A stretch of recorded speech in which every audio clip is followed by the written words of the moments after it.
The United States makes the UN work when it wants it to work. And that is exactly the way it should be, because the only question for the United States is what's in our national interest.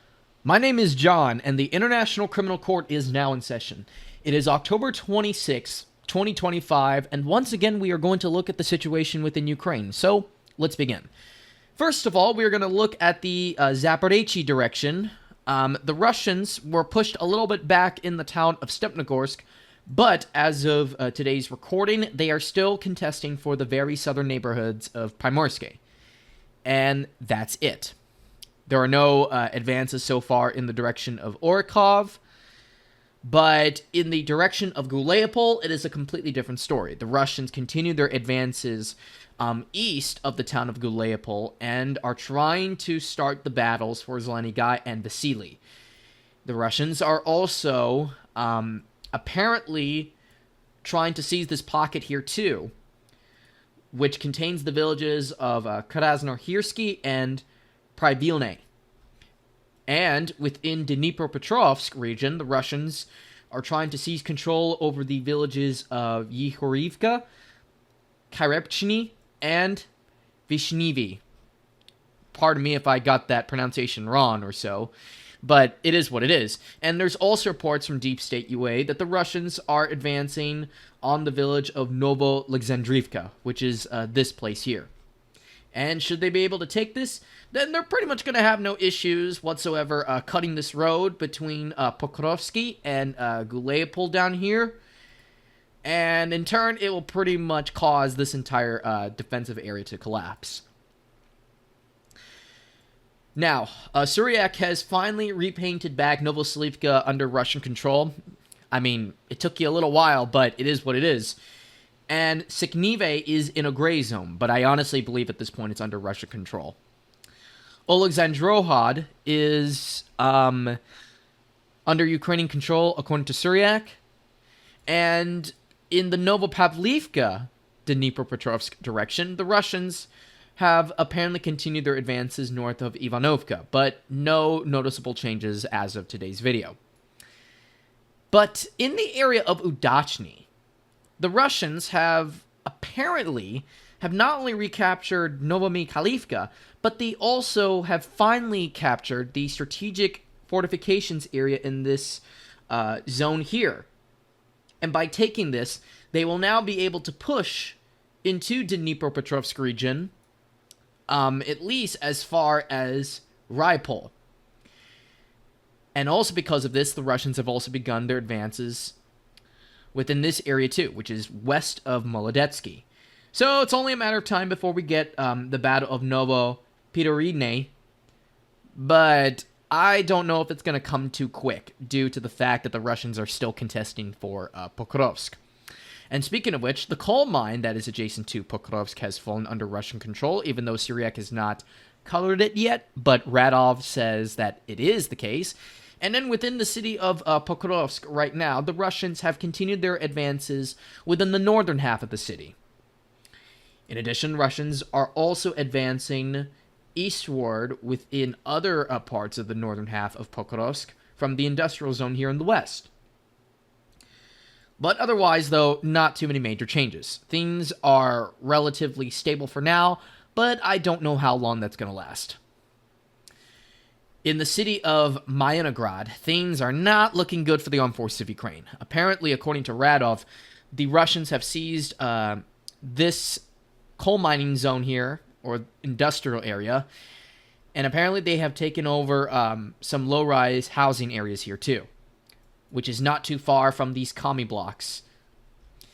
And with the taking of this Terrakon here within southern Myanograd, I wouldn't be too surprised if the Russians take around 40 to 50% of the city without mostly of a fight.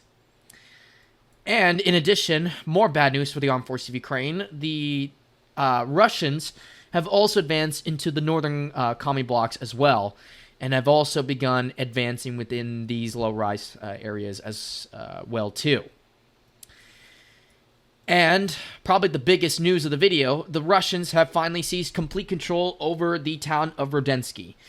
Geolocations taken within the administrative building, I think it is somewhere here that is, suggest that they have taken control over the city, or town of RODYNSKE, that is. And with this capture, Pokrovsk is pretty much cooked alongside Minograd and any other villages that are within this pocket here, and the Ukrainians will have no choice but to evacuate. However, they don't seem to be giving up, because there's news from the Dobropila direction, even though I still have it in a gray zone, that is, that the Ukrainians are counterattacking. According to Deep State, Suketsky was retaken by the armed forces of Ukraine alongside Zatishok. In addition, Nove Shakove was also seized by the Ukrainians, though we don't have enough information to back up those claims. And for some reason, the Russians have continued advancing in the direction of Shakove and Volodomyrivka. A very confusing situation. Like, I don't know why they keep milking the Dobropila direction so hard. Like, things are not looking good for the Ukrainians here, and especially in Pokrovsk, but yet they keep dragging it out like it's some dead horse.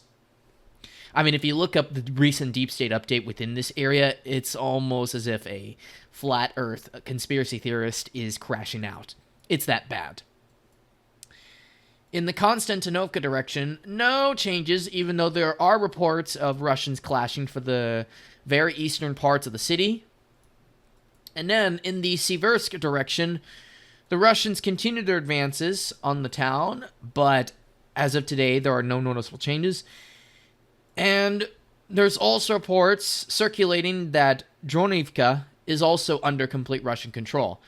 And it appears that the Russians now have merged up with their comrades heading for Liman. And speaking of which, a recent report by a pro-Ukrainian YouTuber by the name of Willie OAM, that is, sorry if I slipped my tongue a bit, but Willie said that the Russians have not only broken into Liman, but they have advanced as far as here. So, yeah, things are not looking good for the AFU here, too. And to be honest, as I said in one of my last videos, I don't know if the AFU is really going to put up a rough fight for Liman, due to the fact that it's on low ground, the Russians have the high ground areas overlooking the city, and there's not really a lot of ways to supply it. Like, the only reliable way they can supply Liman is through the south towards Slavyansk and Kramatorsk, but the issue here is that the Russians blew up those bridges 3 years ago, and it's likely that any pontoon bridges that looks to replace it will just get blown up again. So yeah, as you can see, it's destroyed. So yeah, there's honestly no way how they can really keep this area intact. Now, in the Kupiansk direction, the Russians have apparently broken into not only Pischane, but also into a suburb of Kupiansk known as Kurylivka. It's a gray zone yet, so it's not quite certain who controls what. And within the city of Kupiansk itself, there are no changes, but in the outskirts, like northern parts of it, the Ukrainians tried to counterattack the Russians and cut off their supplies, but so far that attack has failed, with heavy Ukrainian casualties being seen on video, which, by the way, is on Telegram. And also, the Russians within the Kupiansk direction have connected with the Russians in the, I guess, greater Kharkiv direction. So Zapad Group has now finally connected with North Group that established their own bridgehead within Kharkiv region a few months ago during summer. But so far, no major advances, but what we do know is that Bolohivka is under Russian control, and that these areas between Group of Forces North and Group of Forces West are now connected. So they'll be able to conduct future offensives when necessary. In Volchansk, there are no changes. It's basically the same, even though we can assume at this point that the Ukrainians are definitely going to lose the town of Volchansk, along with all these commie blocks here. And yeah, that's going to do it for today's video. So I hope all of you guys enjoyed the news. I hope you all found it informative, interesting, somewhat entertaining. It doesn't matter. I hope you enjoyed today's video. And I'll see you guys in 3 days with additional updates, if there's any. And I'll see you all next time. So have a great day, and I'll catch you all later. Bye-bye.